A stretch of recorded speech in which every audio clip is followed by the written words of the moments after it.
We are at Jallukheda village chasing the Amritpal story, and right now we are at the de-addiction center next to a Gurudwara in his village that he was running. Now there are two sides to this story. While the villagers here are supportive of Amritpal and are saying that this de-addiction center in fact was very popular among youngsters who wished to give away or to wanted to leave the habit of doing drugs. In fact, he said, the caretaker that we spoke to told us that lot of youngsters from across village used to come to this center to take that treatment, since it was free of cost and they were providing the best treatment. So the police, however, are saying that the allegations being that these members who used to come, these youngsters who used to come to these de-addiction center were actually being used by Amritpal Singh. A lot of weapons were being stored in this de-addiction center. These youngsters were in fact being radicalized by Amritpal Singh and they were being pushed into the other direction of separatism.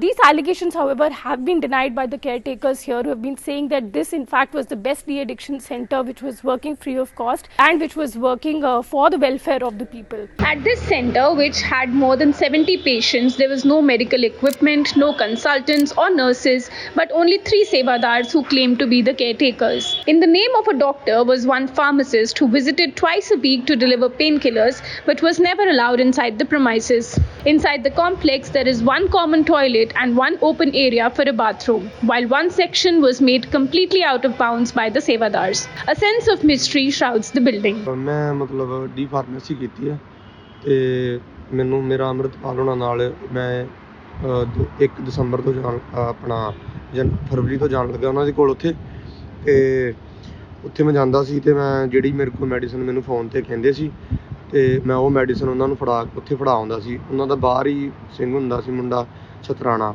ਮੈਂ ਉਹਨੂੰ medicine ਉੱਥੇ ਬਾਹਰ ਫੜਾ ਆਉਂਦਾ ਸੀ। ਬਾਕੀ ਉੱਥੇ ਜਿਹੜੇ ਮੈਂ ਵੇਖੇ ਜਿਹੜੇ ਉਹਨਾਂ ਦੀ ਗੱਲਾਂ ਹੁੰਦੀਆਂ ਸੀ ਉਹ ਆਪਸ 'ਚ ਉਹਨਾਂ ਦੀਆਂ ਸੀ। ਮੈਂ ਮੈਡੀਸਨ ਪੇਨ ਕਿਲਰ ਵਗੈਰਾ ਮਲਟੀਵਿਟਾਮਿਨ ਵਗੈਰਾ ਲੂਜ਼ ਮੋਸ਼ਨ ਦੀਆਂ ਹੋ ਗਈਆਂ ਜਾਂ ਵੋਮਿਟਿੰਗ ਦੀਆਂ ਹੋ ਗਈਆਂ, ਮਤਲਬ ਨੋਰਮਲ ਜਿਹੜੀ ਬੇਸਿਕ ਮੈਡੀਸਨ ਹੁੰਦੀ ਉਹ ਮੈਂ ਦੇ ਦਿੰਦਾ ਸੀ। ਬਾਕੀ ਕਦੀ ਉਹਨਾਂ ਨੇ ਕਿਹਾ ਵੀ ਕਿਸੇ ਨੂੰ ਬੁਖਾਰ ਹੈ ਜਾਂ ਕਿਸੇ ਦਾ ਬੀਪੀ ਚੈੱਕ ਕਰਨਾ ਹੈ, ਹਾਂਜੀ, ਹੋਰ ਕੋਈ ਡਾਕਟਰ ਆਂਦਾ ਸੀ ਉੱਥੇ ਵਿਜ਼ਿਟ ਕਰਨ? ਨਹੀਂ, ਹੋਰ ਕੋਈ ਨਹੀਂ ਆਂਦਾ ਸੀ। ਇੱਕ ਉੱਥੇ ਮੁੰਡਾ ਸੀ, ਕੋਈ ਫਾਰਮੇਸੀ ਕੀਤੀ ਸੀ ਉਹਨੇ, ਮੈਨੂੰ ਉਹਨਾਂ ਨੇ ਕਹਿਤਾ ਸੀ ਇੱਕ ਤੂੰ ਆਪਣਾ ਬੀਪੀ ਸੈੱਟ ਤੇ ਇੱਕ ਥਰਮਾਮੀਟਰ ਸਾਨੂੰ ਉੱਥੇ ਦੇ ਜਾ, ਤੇ ਉੱਥੇ ਉਹ ਮੁੰਡਾ ਹੀ ਚੈੱਕ ਚੁੱਕ ਕਰ ਲੈਂਦਾ ਸੀ ਉਹਨਾਂ ਦਾ।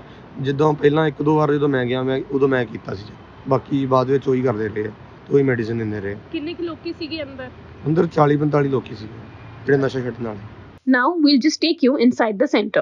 Youngsters, almost 60 to 70 of them were staying. These people used to learn the Gurbani, go to the Gurudwara and then pray to God, and their routine included playing football, playing volleyball, they used to play badminton, and there were no coercive measures that were used for them to leave the habit of drugs. In fact, the caretaker also said that in this institute, why this was so popular was also because they were not using any medicines for these people who wanted to leave drugs or who wanted to get rid of this habit. They were not using any drugs for the same. In fact, they were just helping them out, leaving those drugs, keeping them away from drugs and helping them adapt a better lifestyle.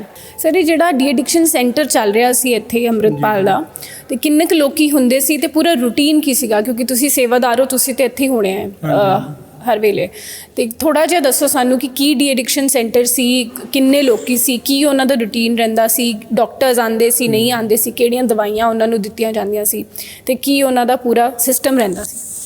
Waheguru ji ਕਾ ਖਾਲਸਾ, ਵਾਹਿਗੁਰੂ ਜੀ ਕੀ ਫਤਿਹ। ਉਹਨਾਂ ਦਾ routine ਇੱਦਾਂ ਸੀਗੀ, ਸੁਬਾਹ ਮਤਲਬ 6-6:30 ਵਜੇ ਉੱਠਦੇ ਸੀਗੇ, ਇਸ਼ਨਾਨ ਪਾਣੀ ਕਰਕੇ ਫਿਰ ਗੁਰਦੁਆਰਾ ਸਾਹਿਬ ਚਲੇ ਜਾਂਦੇ ਸੀਗੇ। ਉੱਥੇ 1-2 ਘੰਟੇ ਨਾਮ ਬਾਣੀ ਦਾ ਸਿਮਰਨ ਚੱਲਦਾ ਸੀ।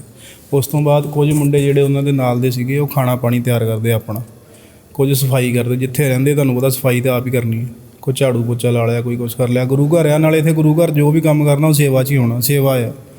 ਇਹੀ ਉਹਨਾਂ ਦਾ ਰੂਟੀਨ ਸੀ। ਜੇ ਕਿਸੇ ਨੂੰ ਕੋਈ ਮੈਡੀਸਨ ਦੀ ਜ਼ਰੂਰਤ ਪੈਂਦੀ ਹੈ ਤਾਂ ਡਾਕਟਰ ਆਉਂਦਾ ਸੀਗਾ, ਚੈੱਕਅਪ ਕਰਦਾ ਸੀ। ਜੇ ਕਿਸੇ ਨੂੰ ਨੋਰਮਲੀ ਮੈਡੀਸਨ ਲੋੜ, ਜਿੱਦਾਂ ਕੋਈ ਉਲਟੀ ਆ ਰਹੀ ਆ, ਕਿਸੇ ਨੂੰ ਕੋਈ ਲੂਜ਼ ਮੋਸ਼ਨ ਹੋ ਗਏ ਜਾਂ ਕੋਈ ਪੇਨ ਕਿਲਰ ਦਰਦ ਹੋ ਰਹੀ ਹੈ ਕਿਤੇ, ਮਤਲਬ ਨੋਰਮਲ ਦਵਾਈਆਂ ਸੀ।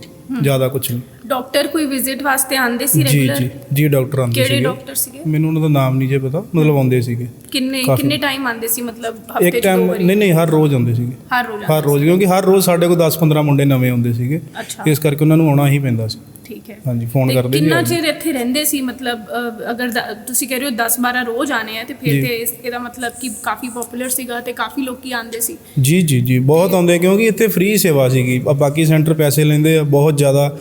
ਨਸ਼ੇ ਵਾਲੇ ਬੰਦੇ ਨੇ ਪਹਿਲਾਂ ਹੀ ਘਰੇ ਕੁਝ ਨਹੀਂ ਛੱਡਿਆ ਹੁੰਦਾ, ਸਾਰਾ ਖਾ ਜਾਂਦਾ, ਤੇ ਬਾਅਦ ਵਿੱਚ ਘਰ ਦੇ ਫਿਰ ਕਿੱਥੋਂ ਪੈਸੇ ਦੇਣਗੇ ਸੈਂਟਰਾਂ 'ਚ। ਇਸ ਲਈ ਫ੍ਰੀ ਸੀ, ਸਾਰੇ ਆਉਂਦੇ ਸੀ, ਸੇਵਾ ਕਰਦੇ ਸੀ ਉਹਨਾਂ ਦੀ, ਨਸ਼ਾ ਛੱਡਦੇ ਸੀ ਔਰ ਵਧੀਆ ਹੋ ਕੇ ਜਾਂਦੇ ਸੀ। ਮੈਂਟਲੀ ਔਰ ਫਿਜ਼ੀਕਲੀ ਪੂਰਾ ਠੀਕ ਕਰ ਲਈ ਸਾਨੂੰ ਕਮ ਸੇ ਕਮ 2 ਮਹੀਨੇ ਚਾਹੀਦੇ। 2 ਮਹੀਨੇ 'ਚ ਬੰਦਾ ਪੂਰਾ ਫਿੱਟ ਹੋ ਜਾਂਦਾ ਸੀ, ਵਧੀਆ ਹੋ ਗਿਆ, ਆਪਣੇ ਘਰੇ ਜਾਂਦੇ ਸੀ ਅੰਮ੍ਰਿਤ ਛਕ ਕੇ। ਸਾਰੇ ਲੋਕ ਆਉਂਦੇ ਸੀਗੇ। ਤੁਹਾਨੂੰ ਪਤਾ ਸੋਸ਼ਲ ਮੀਡੀਆ ਦਾ ਅੱਜ ਕੱਲ੍ਹ ਜ਼ਮਾਨਾ, ਹਰ ਵੀਡੀਓ ਚੱਲਦੀ ਹੈ ਨੈੱਟ ਦੇ, ਲੋਕ ਉਹ ਦੇਖ ਕੇ ਮਤਲਬ ਆ ਜਾਂਦੇ ਸੀਗੇ ਵੀ ਉੱਥੇ ਨਸ਼ਾ ਮੁਕਤੀ ਕੇਂਦਰ ਚੱਲ ਰਿਹਾ ਫ੍ਰੀ ਦੇ ਵਿੱਚ, ਔਰ ਵਧੀਆ ਚੱਲ ਰਿਹਾ। ਕਿਸੇ ਨੂੰ ਬੰਨ੍ਹ ਕੇ ਨਹੀਂ ਰੱਖਦੇ, ਕੁੱਟਦੇ ਨਹੀਂ, ਮਾਰਦੇ ਨਹੀਂ, ਖੁੱਲ੍ਹਾ ਕੰਮ ਆ। ਗੁਰੂ ਘਰ ਦਾ ਤੁਹਾਨੂੰ ਪਤਾ ਵੀ ਖੁੱਲ੍ਹੇ ਕੰਮ ਹੁੰਦੇ ਆ, ਕੋਈ ਐਸਾ ਨਹੀਂ, ਬੰਦਿਸ਼ ਨਹੀਂ ਹੁੰਦੀ। ਮਤਲਬ ਜੋ ਵੀ ਚੱਲਦਾ ਸੀ ਵਧੀਆ ਸੀ ਸਾਰਾ। ਇਹ ਜਿਹੜਾ ਪੁਲਿਸ ਨੇ ਐਲੀਗੇਸ਼ਨ ਲਗਾਇਆ ਹੈ ਕਿ ਜਿਹੜੇ ਬੰਦੇ ਸੀਗੇ ਉੱਥੇ ਰਹਿੰਦੇ ਸੀ, ਨਸ਼ਾ ਮੁਕਤੀ ਵਾਸਤੇ ਆਉਂਦੇ ਤੇ ਸੀ, ਲੇਕਿਨ ਫਿਰ ਉਹਨਾਂ ਨੂੰ ਵੈਪਨ ਫੜਾ ਦਿੱਤੇ ਜਾਂਦੇ ਸੀ, ਉਹਨਾਂ ਦੀ ਟ੍ਰੇਨਿੰਗ ਹੁੰਦੀ ਸੀ, ਆਪਣੀ ਫੌਜ ਉਹ ਤਿਆਰ ਕਰ ਰਿਹਾ ਸੀ ਅੰਮ੍ਰਿਤਪਾਲ। ਤੇ ਉਹਦੇ ਬਾਰੇ, ਕਿਉਂਕਿ ਤੁਸੀਂ ਤੇ ਇੱਥੇ ਹੀ ਸੀਗੇ ਤੇ ਤੁਸੀਂ ਤੇ ਉਹਨਾਂ ਨਾਲ ਗੱਲ ਵੀ ਕੀਤੀ ਹੋਣੀ ਹੈ ਜਿਹੜੇ ਮੁੰਡੇ ਇੱਥੇ ਰਹਿੰਦੇ ਸੀ, ਤੇ ਉਹਦੇ ਬਾਰੇ ਥੋੜ੍ਹਾ ਜਿਹਾ ਦੱਸੋ। ਨਹੀਂ ਇਹੋ ਜਿਹਾ ਕੁਛ ਨਹੀਂ। ਉਹ ਮੁੰਡੇ ਵਿਚਾਰੇ ਤੇ ਆਪਣਾ ਫਿਜ਼ੀਕਲੀ ਬੜੀ ਮੁਸ਼ਕਿਲ ਨਾਲ ਠੀਕ ਹੁੰਦੇ ਆ।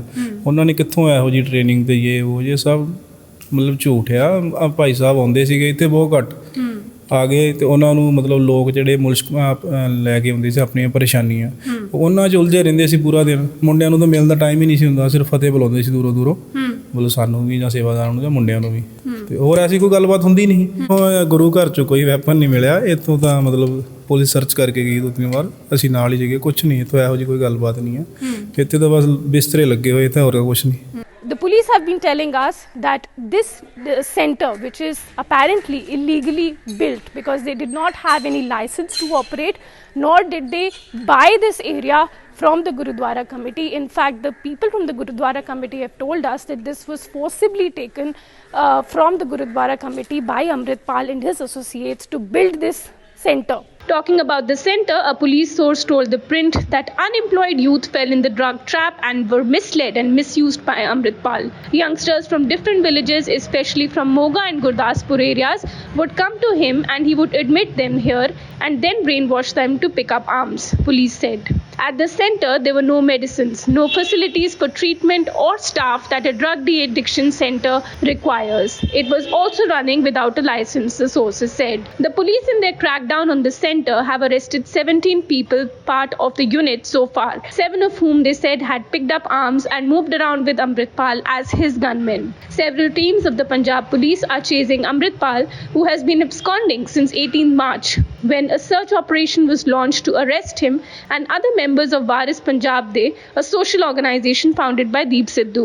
Amritpal has 8 criminal cases registered against him relating to spread of disharmony among people, attempt to murder, attack on police persons, and creating obstructions in the lawful discharge of duties of public servants. According to the police, there were instances where youngsters fled the center after being tortured. ਉਹ ਕਹਿੰਦੇ ਕੋਈ ਗੱਲ ਨਹੀਂ, ਨਸ਼ਾ ਤੁਹਾਨੂੰ ਛੁਡਾ ਦਿੱਤਾ ਜਾਏਗਾ, ਤੇ ਕੰਮ ਲੈਂਦੇ ਨੂੰ ਬਹੁਤ ਜ਼ਿਆਦਾ, ਤੇ ਕੁੱਟਦੇ ਮਾਰਦੇ ਵੀ ਹਨ। ਕੁੱਟਦੇ ਮਾਰਦੇ ਨੂੰ 3-4 ਮੁੰਡਿਆਂ ਨੂੰ ਇਹਨਾਂ ਬਹੁਤ ਕੁੱਟਿਆ, ਘੱਟ ਤੋਂ ਘੱਟ ਵੀ 12 ਮੁੰਡਿਆਂ ਨੂੰ ਇਹਨਾਂ ਕੁੱਟਿਆ, ਤੇ ਉਹਨਾਂ ਦੀ ਵੀਡੀਓ ਇੱਕ ਇਹਨਾਂ ਖਿੱਚੀ ਤੇ ਉਹ ਮੇਰੇ ਗਰੁੱਪ 'ਚ ਆ ਗਈ। ਉਹ ਕਹਿੰਦੇ ਇਹ ਟਾਊਟ ਹੈਗਾ, ਤੇ ਮੈਨੂੰ ਵੀ 170 ਡਾਂਗਾ ਮਾਰੀਆਂ, ਇੱਕ ਨੇ 110 ਇੱਕ ਡਾਂਗਾ ਮਾਰੀਆਂ, ਤੇ ਮੇਰੇ ਜਿਹੜੇ ਦੰਦ ਸੀ ਅਗਲੇ ਜਿਹੜੇ 2 ਉਹ ਵੀ ਤੋੜ ਦਿੱਤੇ। ਮੇਰੇ ਮੂੰਹ 'ਚ ਡੰਡਾ ਪਾਇਆ, ਮੇਰੀ ਬੋਂਡੇ 'ਚ ਡੰਡਾ ਪਾਇਆ। 2 ਦਿਨ ਤੱਕ ਮੇਰਾ ਖੂਨ ਬੰਦ ਨਹੀਂ ਹੋਇਆ। ਮੈਂ ਗੰਗਾ ਨਗਰ ਹਸਪੀਟਲ ਦਾਖਲ ਹੈਗਾ, ਤੇ ਇਹਨਾਂ ਨੇ ਕੋਈ ਕਸਰ ਨਹੀਂ ਛੱਡੀ, ਤੇ ਮੇਰੇ ਨੀਲ ਪਾ ਦਿੱਤੇ, ਤੇ ਖੱਬਾ ਹੱਥ ਮੇਰਾ ਹਜੇ ਤੱਕ ਕੰਮ ਨਹੀਂ ਕਰਦਾ। ਆਪਣਾ ਤੁਸੀਂ ਵੇਖ ਲਓ, ਸੋਜ ਹਜੇ ਤੱਕ ਹੈਗੀ ਹੈ। ਇਹਨਾਂ ਨੇ ਪੇਚਕਸ ਮਾਰਿਆ, ਤੇ ਪਲਾਸ ਨਾਲ ਮੇਰੇ ਨਹੁੰ ਪੱਟੇ ਗਏ। So these are the two sides of the story that the people are narrating here in Amritpal Singh's village, and we'll be getting you more on the story soon. This is Ananya Bharadwaj reporting for ThePrint from Amritsar.